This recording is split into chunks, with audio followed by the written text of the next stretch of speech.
Jadi baik, selamat siang Bung Ramos. Ini kan zaman sekarang ya khususnya. Iya. Banyak yang namanya perselingkuhan. Nah, ini yang saya mau tanyakan kepada Bung Ramos ini.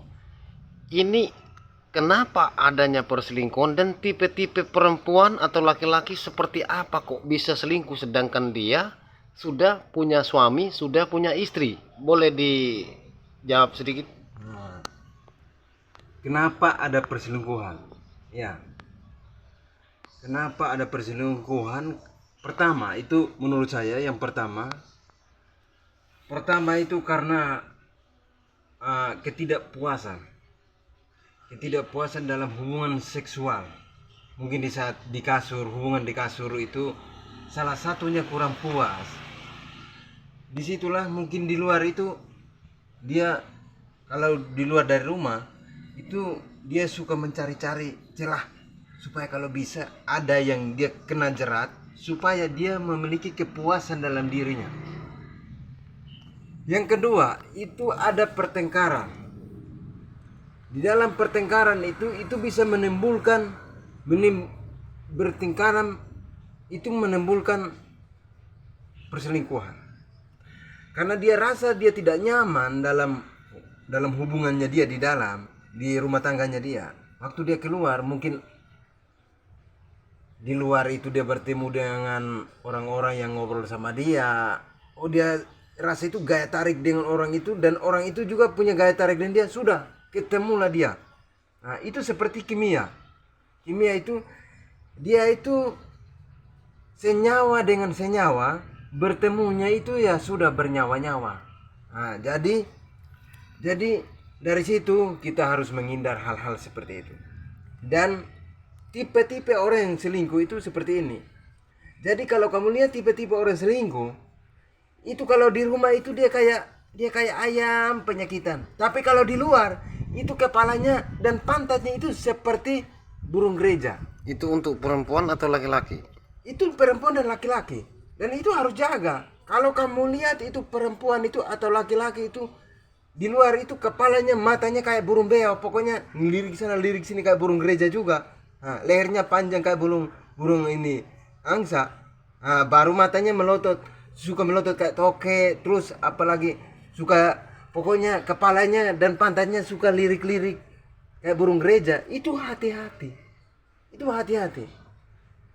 Karena perempuan atau laki-laki matanya dan pantatnya seperti burung gereja, itu hati-hati. Itu hati-hati. Karena itu bisa menimbulkan perselingkuhan dan itu terjadi. Jadi artinya itu kan mata cewek atau mata cowok jelalatan itu berarti menandakan tidak baik ya. Nah, Nah, matanya tadi seperti kan itu. tadi kan Bung Ramos bilang adanya perselingkuhan itu modal utamanya artinya karena mungkin hubungan artinya di kasur tidak memuaskan. Tidak Nah, puas. pertanyaan Jadi, saya begini, ya.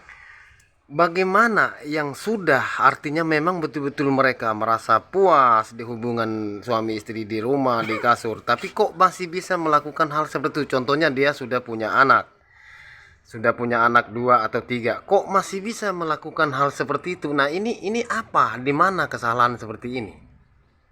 Sebenarnya itu dia karena sudah terjemur, apa itu? Hormon seksnya itu tinggi sekali.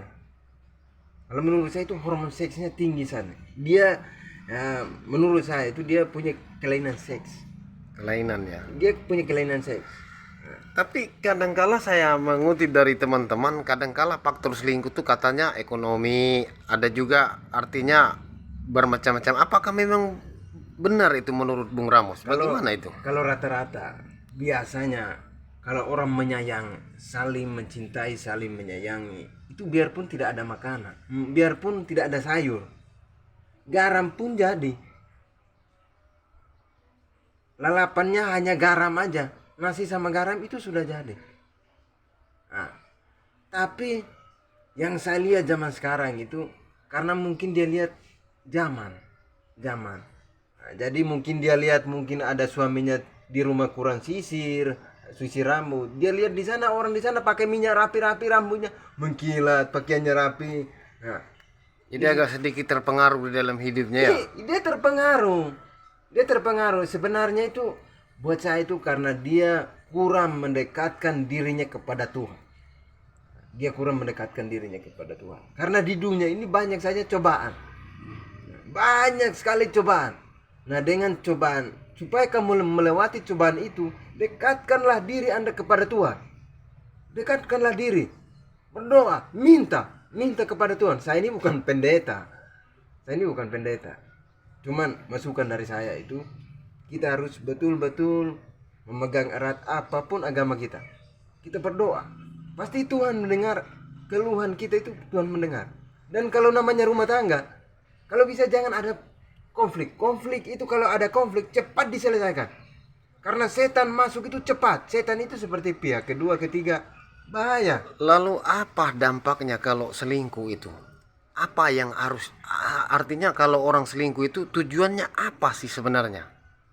Ya, dia tujuannya itu mencari cuan, mencari kesempatan. Artinya mencari kepuasan sejenak saja ya. Iya, sesaat. Tapi yang Dampaknya ya hancur. hancur ya. Rumah tangga hancur. Anak juga kalau bisa sasaran. Dan kalau bisa jangan, karena rumah tangga itu hancur. Apapun itu yang selama ini dari awal kamu ngomongnya mencintai apa adanya, terakhir hancur kabeh. Pokoknya Andreo, uminan Nindreo, dan kalau bisa Kaisa. Oke, terima kasih. Jadi baik teman-teman, dimanapun Anda berada, saya sudah dapat sedikit jawaban dari Bung Ramos ini. Artinya daripada apa yang dia ucapkan di dalam video ini, kenapa adanya orang selingkuh? Banyak faktor, ada yang tidak kepuasan, ada yang memang pilihan, artinya kan dari hatinya.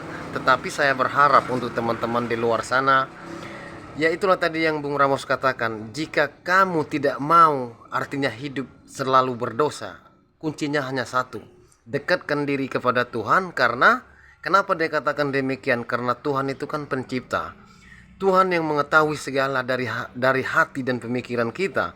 Tapi kalau kita mendekatkan diri kepada Tuhan, maka pemikiran yang jahat artinya itu mungkin tidak ada. Itu maksud daripada ucapan Bung Ramos di dalam video ini. Ya, tonton terus video ini agar jangan sampai ada kesalahpahaman. Dan jangan lupa juga Like, subscribe, dan share TV Cendana. Oke, terima kasih.